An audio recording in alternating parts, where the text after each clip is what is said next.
Texas should stand their ground. They should enforce their state law and go back to the constitutional rights that they've been granted to protect their state sovereignty. And that's what so many of us as governors are offended by, is that Democrats were threatening to encourage the president to activate our guards in order to get them to stand down and not protect our state. So it is a dangerous situation. It is a war zone at our southern border. I'm so proud of what Texas has done, proud to stand with them. I've deployed my National Guard down there 3 separate times already, and we'll do what we can to help them support and defend their people.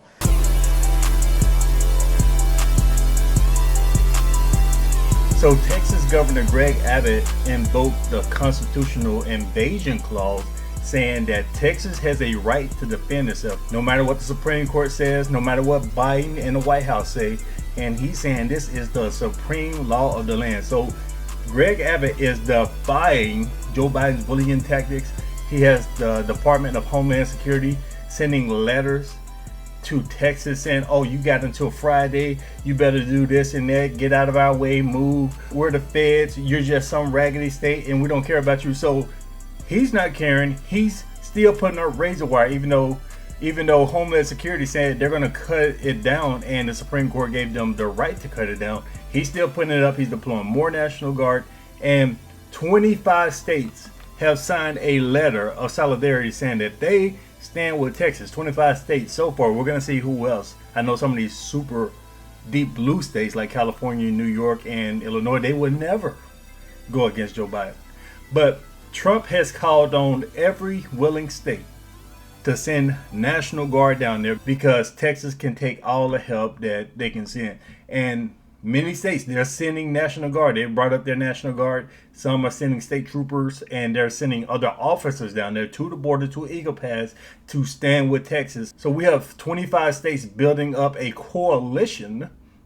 We talk about coalition of the willing. We have 25 members in this coalition of the willing, bringing up State Guard, National Guard, state troopers, and other officers to stand against the overreaching power of the federal government, who have been stripping the power away from states for the longest. States have been getting weaker and weaker and more irrelevant, to the point where the feds are telling states, we don't care that your people are suffering. Whatever's going on down there, the state is being placed in a position of ruins. Cartels going down there. Look, we're the feds. We're in DC. We're rich. We're globalists. We're commies. So we're dictating what goes down in your state, and we don't care what you think about it.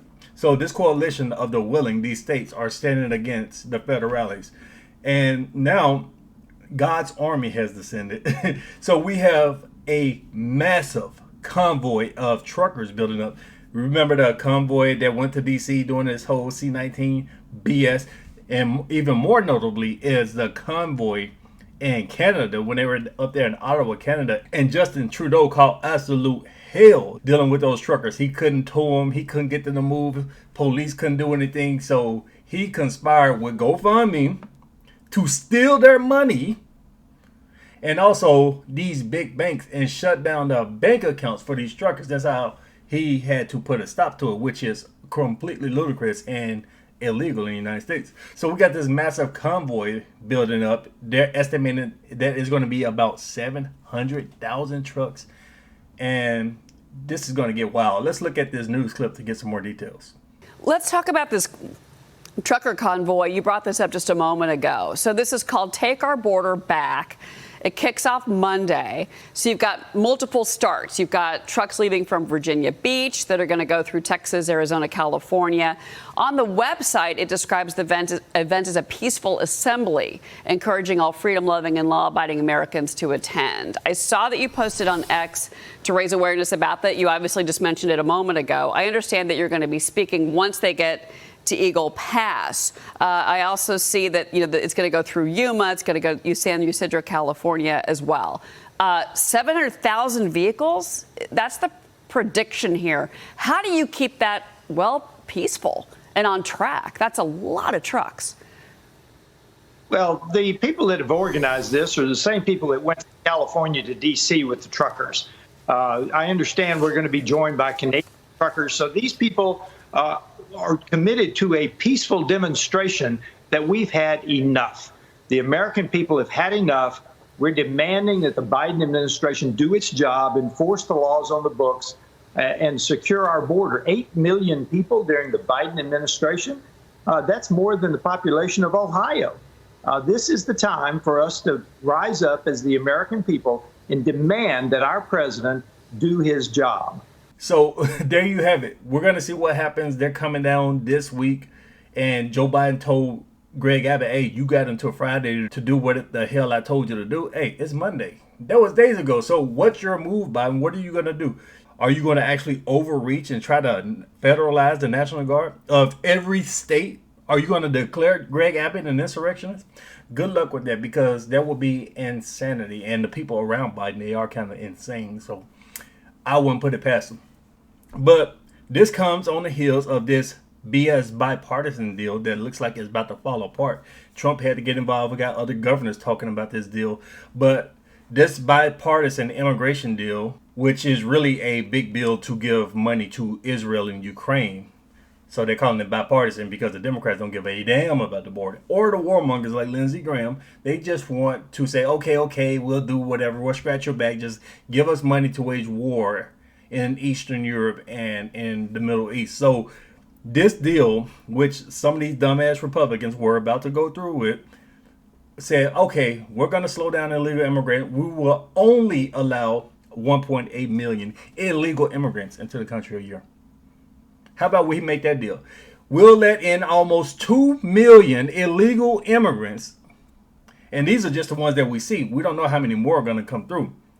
But almost 2 million illegal immigrants will come through, authorized by Congress through the BS deal, as long as you give us billions and millions and billions of dollars so we can get rich, military industrial complexes get rich, and we can wage war around the world. Ludicrous. And not just trying to say, oh, Trump nixed the deal because Trump doesn't want border security. Trump is against border security. We're talking about the man who talked about building a wall, the man that the media demonized, talking about kids in cages. Oh, Trump is too strict. He's going to deport everybody. Now that the media has said, look, all you left-wing activists who are saying that Trump is against illegal immigration, who wants to build a wall and is crazy and the walls don't work and all that crap. Now we need to switch the story. Now we need you to say Trump wants the border open. So if you get on TikTok, you get on Instagram, you will see a bunch of young left-wing dumbasses who are saying, oh yeah, Trump wants open borders. Trump is all for illegal immigration.